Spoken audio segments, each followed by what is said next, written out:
I invite Edith Murphy to come forward and light the chalice as I share these words by Reverend Jamie A. Yandel. The chalice is lit, and in the flames, the memory of our trans and non-binary ancestors do a dance of freedom and liberation, reminding us that we are whole and holy. We are loved beyond all measure, and in our refusal to accept anything less, may we know we are rooted in the infinite divinity, not relegated to the outskirts of the web of all existence, but enshrined at its core, enfleshed with stardust and fairy dust, an intentional creation of space where our many gods live.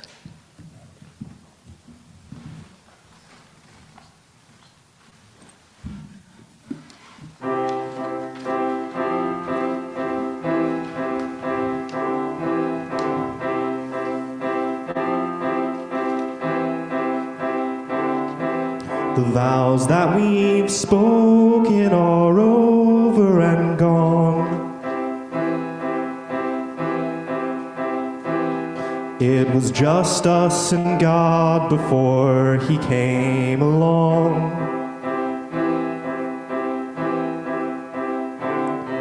With words full of promise and hands clean of blame, He called His world normal, but what's in a name?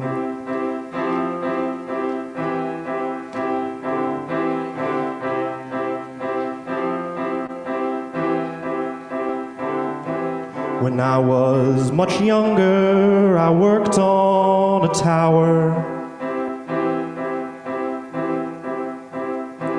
laying bricks with my kinfolk for back-breaking hours.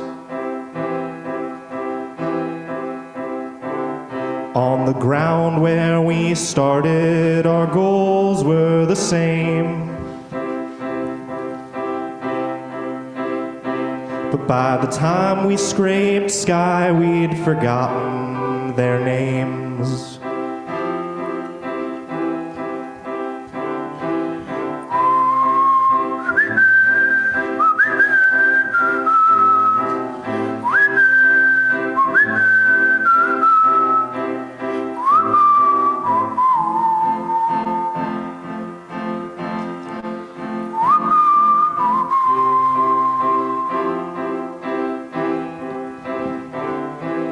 In my public schooling, I learned how to write.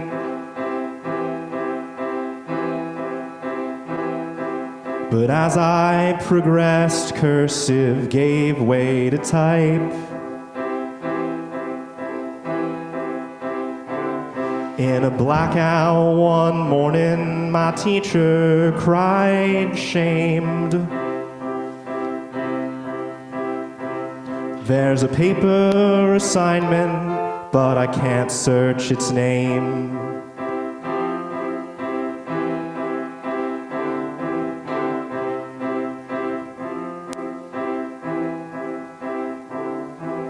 These days I have nightmares of Democrat kings and technocrat icons with gold-plated things. I know that they're winning society's game. If I say I'm not playing, baby, what's in a name?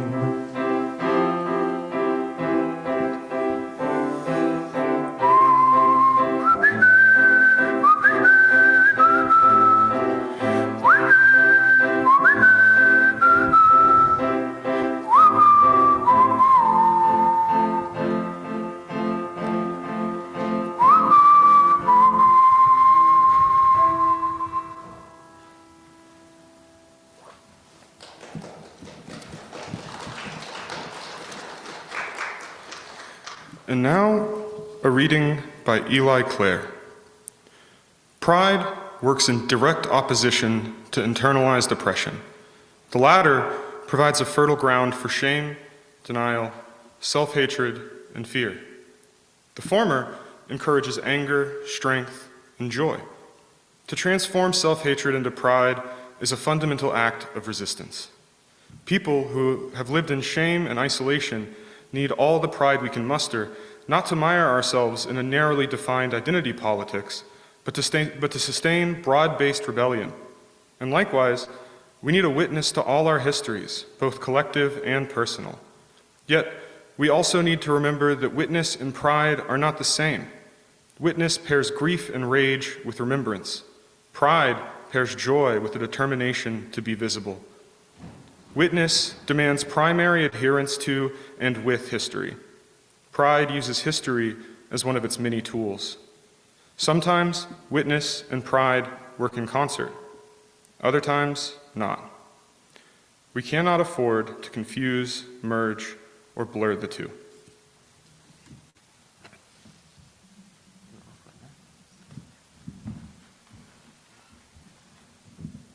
All right. Now, I ask y'all to join me in reading together out loud our All Souls Covenant, which you'll find in your order of service. So, in this house, we covenant with one another to create a community built on a foundation of love, to work together to promote equality, justice, and peace, accepting responsibility for our individual acts, to stand on the side of love, embracing the liberation of the oppressed and working to end discrimination and unjust privilege, to communicate with kindness and support, and to serve with compassion and commitment, to listen respectfully and value our diversity as a source of our collective strength, to learn and grow together, generously sharing our time, talents, and treasures, to celebrate the joys of discovery from the wonder of youth to the wisdom of age, to openly share our laughter and our tears, showing reverence for the divine in all that is.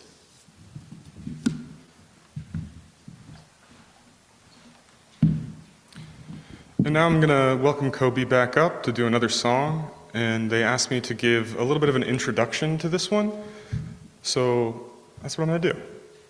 Kobe wrote this back in 2020 as part of an album that's out on Bandcamp and Tidal called Scraped Sky. It is a pop folk album of many protest songs as well as songs about their lived experience, the trans experience, the experience of millennials in 2020. And this is one of the more politically relevant and protesty songs. We wanted to do it because it's Trans Day of Visibility, and ever since Marsha P. Johnson threw the first brick, trans existence and revolution and rebellion have all sort of been hand in glove. So we're going to be playing a song called Not Politics, or Kobe Is, and we're also going to be doing the offering at the same time. So every week in our church, we take up an offering which gives us an opportunity to exercise the generosity of spirit that supports All Souls and its many ministries. We see this act of giving or growing more generous in our hearts and in our actions as essential to our spiritual well-being. We will now receive this morning's offering.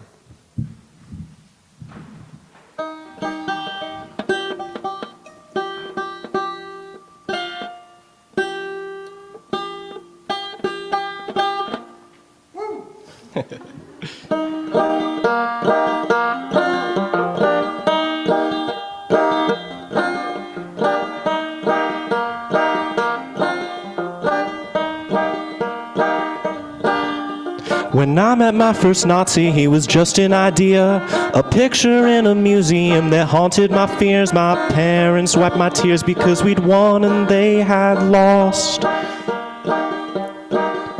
The diaspora ended and we founded a state.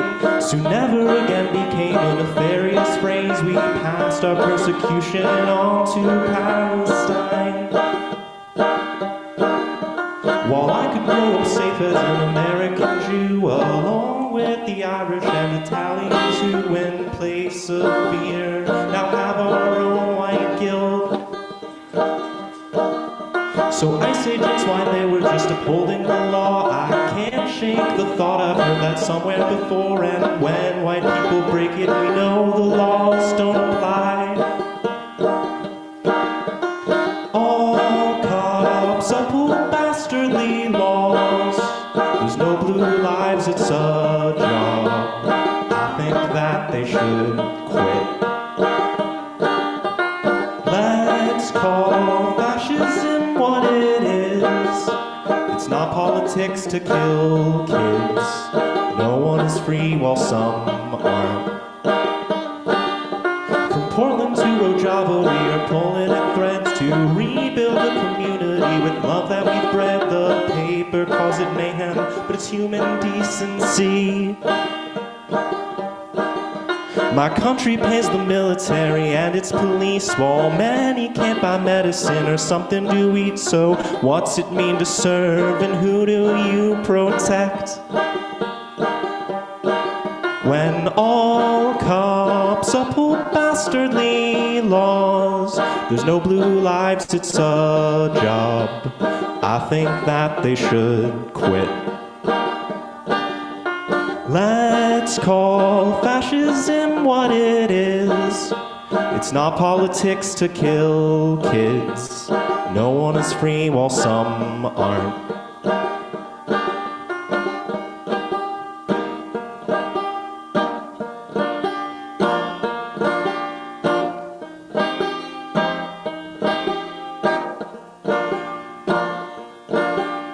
Justice fosters peace.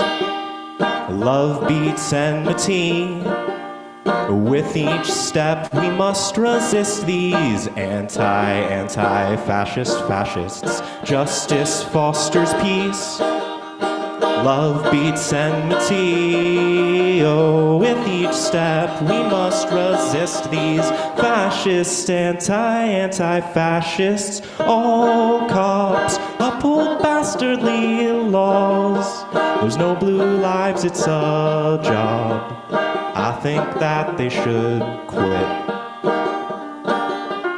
Let's call fascism what it is. It's not politics to kill kids.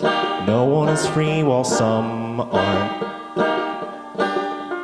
All cops uphold bastardly laws. There's no blue lives, it's a job. I think that they should quit.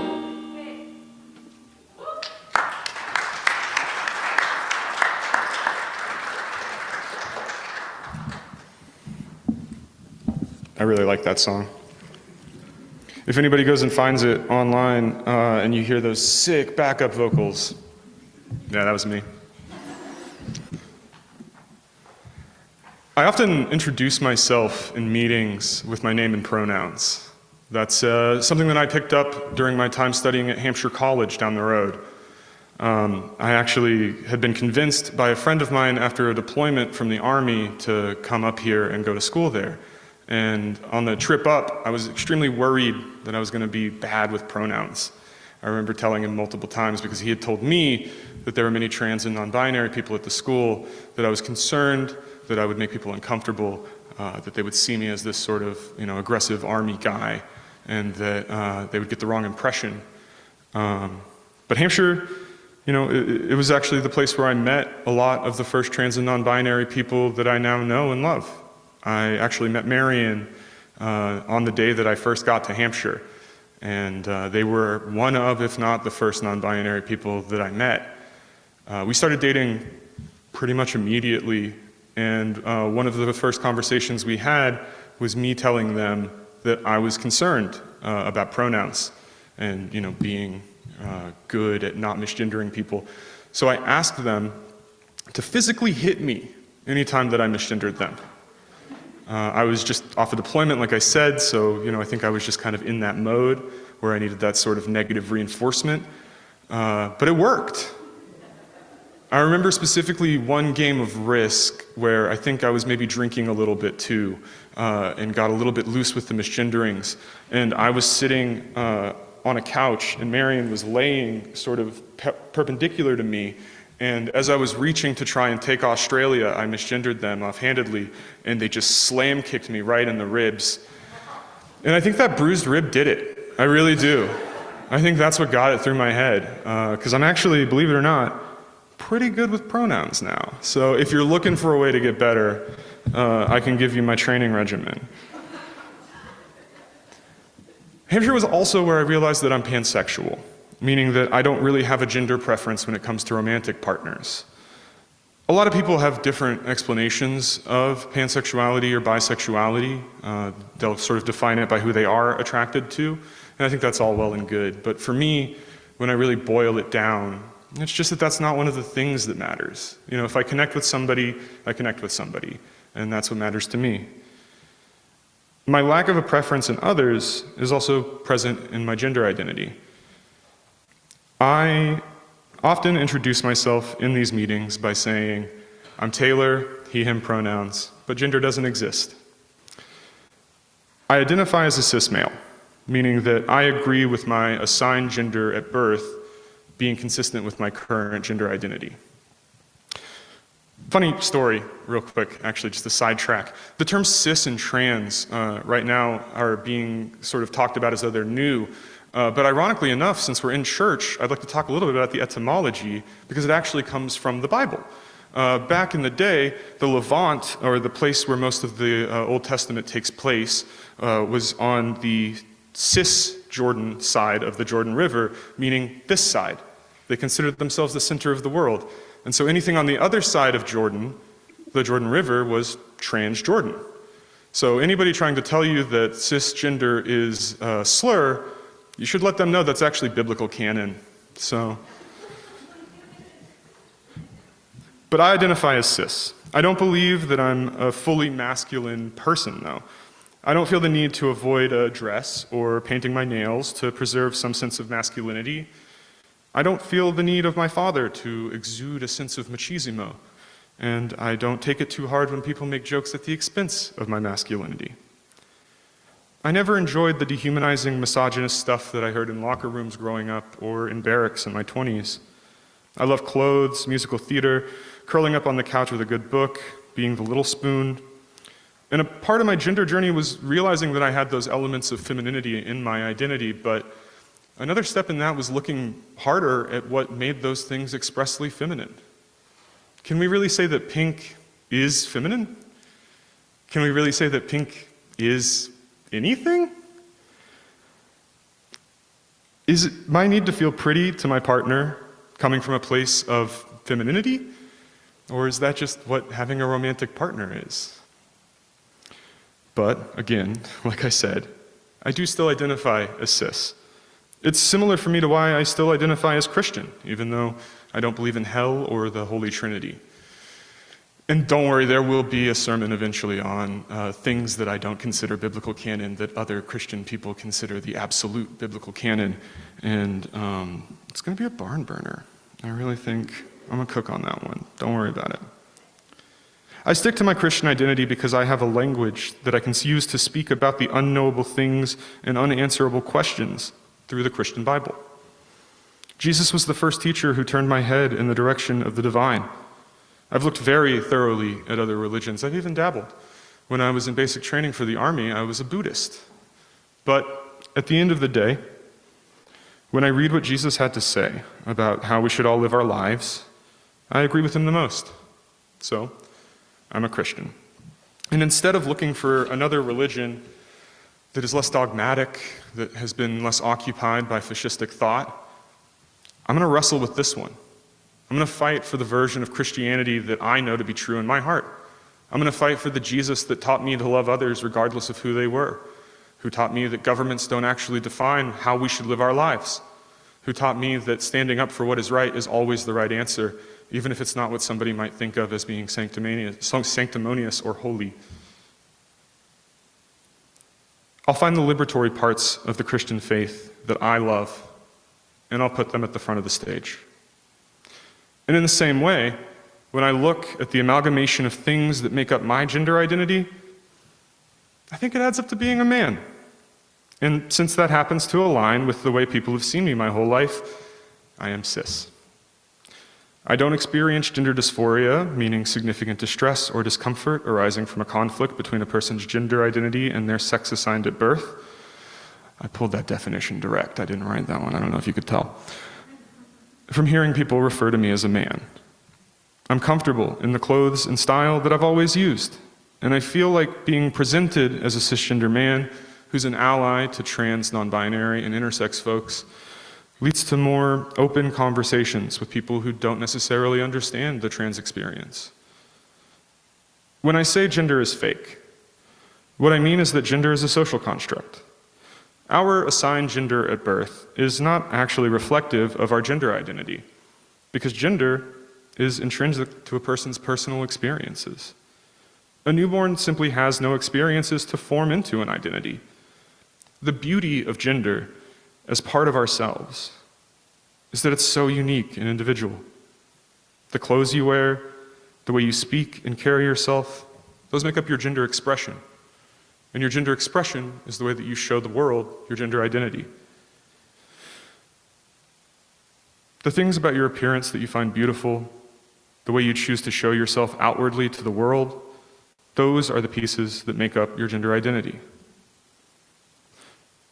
So our language for our own identity, being either a man or a woman, and making that decision based on us at our blankest state seems wrong and limiting. Gender hierarchy and gender dynamics in the social contract have led to so much pain and oppression. Women were perhaps the first marginalized group. I'm working on a movie about the Bible right now. Me and a lot of my friends who experienced heavy faith in childhood and then feeling exile from that faith in our early adulthood, and we're now coming back to it in our 30s, got together and said, well, what is this book? What's worth showing and not showing? What is still true to us?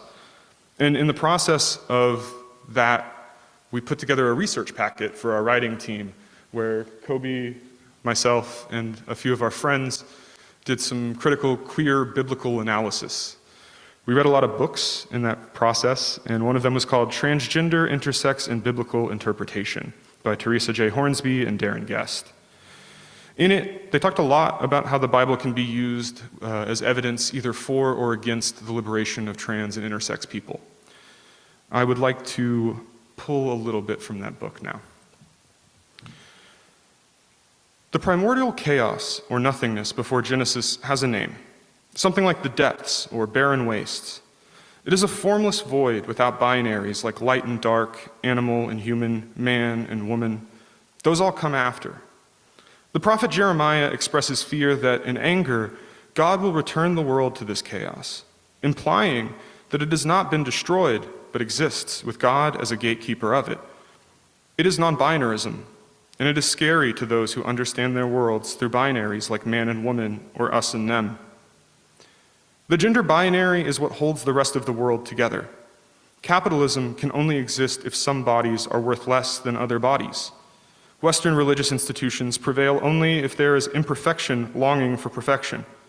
Medical and mental institutions need the sick, and so on.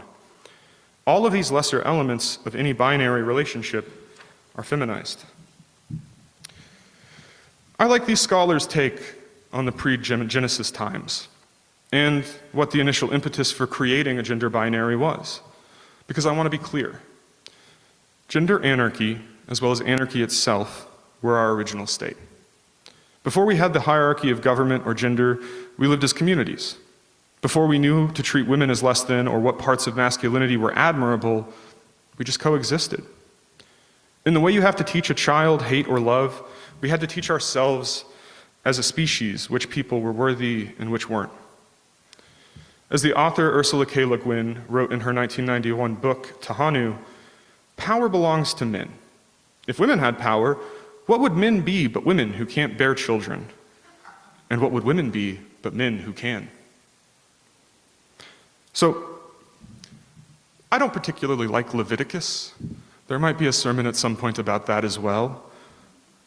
In my process of writing this movie, we went through Leviticus pretty hard, and a lot of the arguments against queer people that are made from a biblical standpoint come from Leviticus. The Levites were the group that was sent away in the Babylonian exile.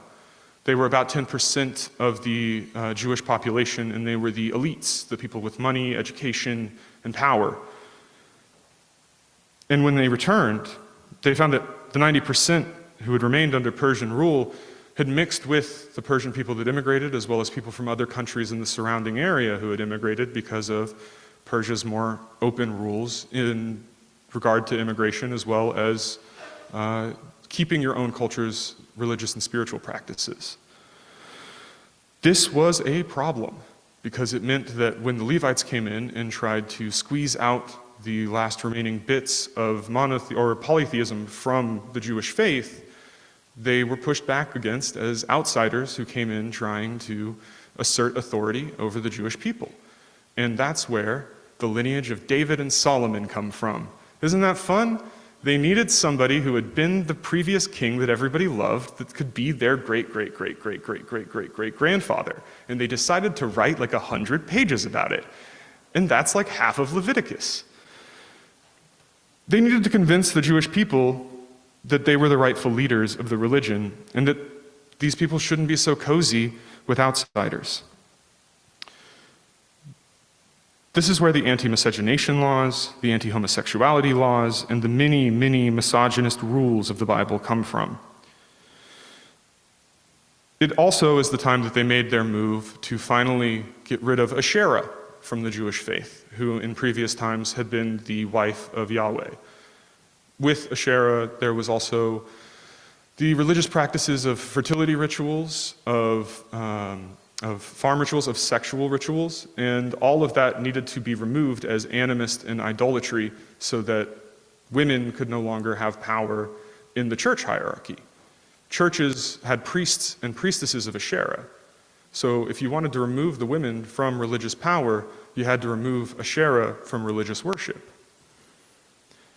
By removing her and the element of the divine feminine from the faith, they allowed men, created in the image of now the only God, to become the obvious choice for leaders and people who held power.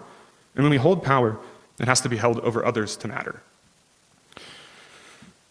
This Tuesday is Trans Day of Visibility. It's a day we decided to mark for focus on the stories and lives of our trans community members. It's important to make time to specifically show our trans loved ones that we love and appreciate them. I have so many trans and non-binary friends and loved ones. Some of them I knew in childhood before they had the words to express their gender identity. Others I met along the way at different parts of their own gender identity.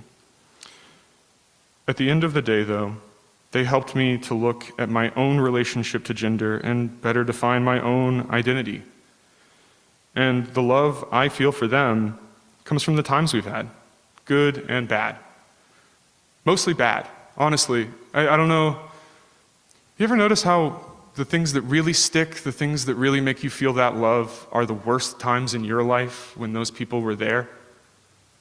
And then the happy memories are just kind of a wash. Trans people and non-binary people go through such specific losses and griefs, and being there for my friends in those times has been one of the greatest responsibilities and joys of my life. Trans people are fully formed human beings who have so many other things than their gender identity that make them who they are. So beyond showing love for that part of their identity, let's all keep in mind that the other 364 days of the year, our job is to know the ones we love as fully as we can and to help them as much as we can.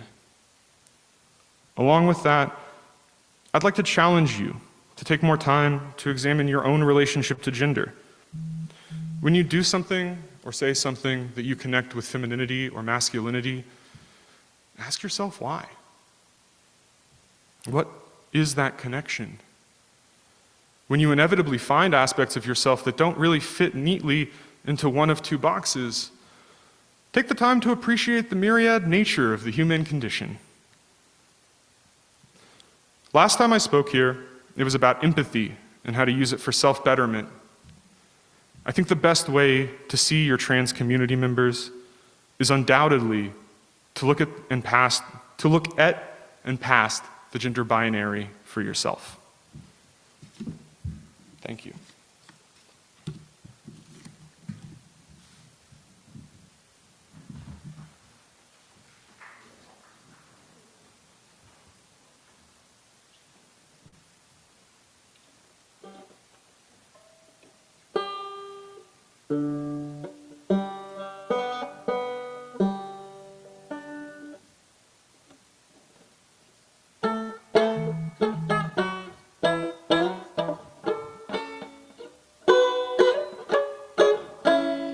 I'll go hunt for food while you stay in and watch the children. I'm the bigger of the two. Of us, it makes the most sense.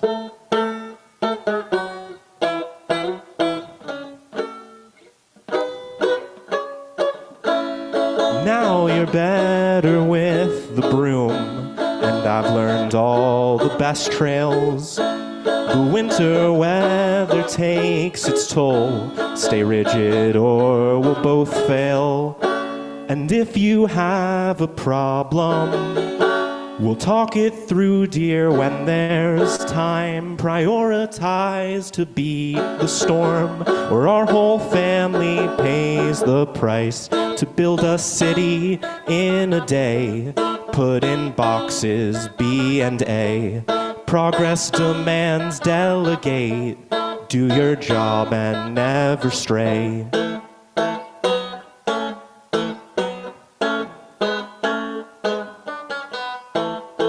You don ornaments while I am lacing up my boots. Couldn't hike in skirts, but now I keep dust off my shirts. We wear our gender as a badge, making labels our first lens. Aren't you glad you know who not to fuck and who can sew? All these words we speak of reflect our culture and its norms, but this diction's reflexive. Now our symbols become their forms. You say these pronouns aren't correct, while grammar keeps our minds in check. We did away with thee and thou. He and she can fade somehow. Where's my end? Where's culture start? Does mind or body play my part? We are fluid, uncontained, ever shifting, none the same.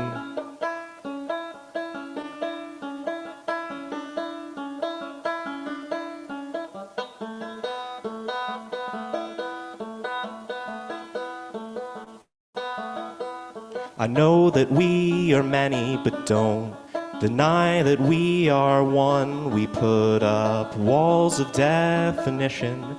From our labels we can't run. If you tune into deep nature, swear you'll hear the voice of God. They're singing in each breath you intake. Can't define it, keep it broad. I know that I am one, but don't deny that I am many. I've got two hemispheres that argue a trillion cells to keep them steady. Sometimes we work together, sometimes I tear myself apart. I'm like the people of this nation trying to choose from war or art. There's not just two ways for us to look at me and you. Why confine the endless possibilities of mind? Can't confine it. Once it's spoken, it's a lie. So for now, I'm choosing to stay undefined. Can't confine it. Once it's spoken, it's a lie. So for now, I'm choosing to stay undefined.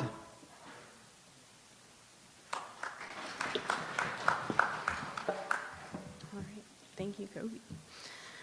Now is the time in our service for sharing joys and sorrows.